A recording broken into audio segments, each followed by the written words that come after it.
Let's start with the music because, of course, the song Nairobi started the whole conversation. Yes. And, of course, the music people are listening to. Let's not even talk about the Gangaton being a huge contributor to this. But tell me, what do you think about the whole...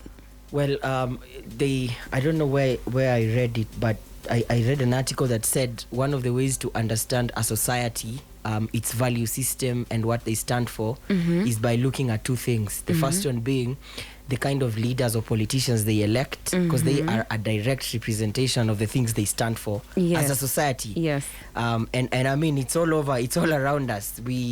Our political class is something else. And it's not that these things are surprising to us. Yes.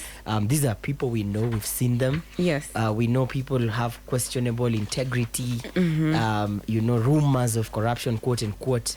But we will still stand with them on the ballot. And that says something about us as a community, as a society. And secondly, it's the kind of music they sing or celebrate. It tells you about their values, the things they stand for, the things they treasure as a society.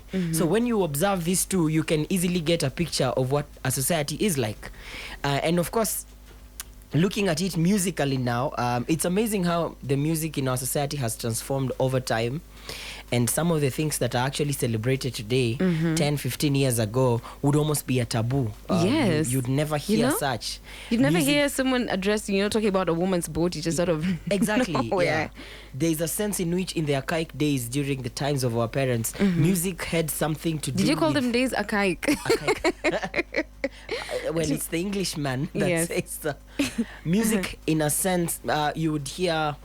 music would build up a society, a community. When people would go out to dig or do some farm work, they would sing. Yes. Sing along. Look at even the time of Mzee Moi the late.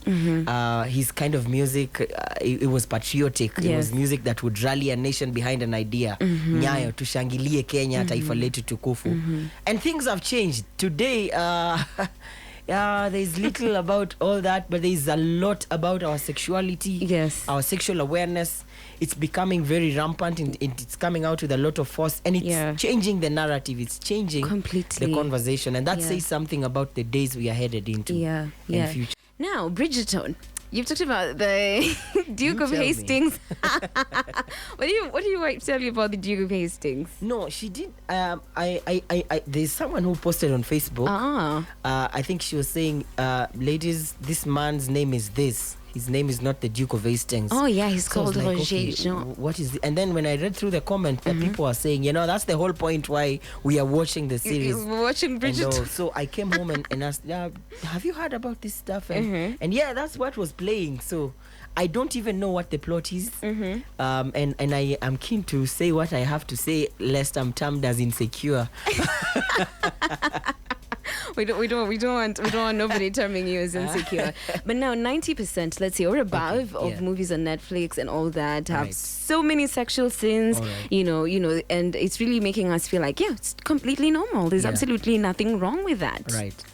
Let me tell you something about that. You see, Yvonne, we need to understand entertainment is not just something we do for fun. Entertainment shapes who we become. It has a direct impact in the persons we grow up to be. There's a sense in which Adam is presented to us with accountability. He's accountable to God. Yes. God has to fellowship with him. And when sin comes and God can't feel him, he's like, hey, where are you? See, it tells you, when we look at it God's way, manhood is about being submitted to God's design. See, we are given to how God wants us to be or to be in this world. So it has little to do with physical, but it has everything to do with where we stand in God's kingdom and in God's word. But the belief is so innate in us at this particular point. With the way we define manhood, my goodness precious, it's so innate in us. So much so that it's going to be very difficult to change a man's mind, to tell him that, you know what, young man, it's not about the number of women you sleep with, because he's been told growing up by his friends, by the movies that he's watching, by the music that he's listening to, that you being a man means you have to sleep around, first of all, with 15 to top 20 girls. That you've slept with 30, you're the man, because that is what they've been told. So how do we move forward from where we already are? Well, deconstructing ideas is not just taking a cup of tea or so. It's not easy, because this is something that has been socialized into being the truth. Yes. But it falls short of what the truth is. But you see, there has to be a remnant. There has to be a difference. At one time, I'm reminded Elijah was very frustrated because he thought he was the only true prophet around. And he's telling God, you see, I'm the only one. And God says, I have preserved 7,000 more who have not bowed.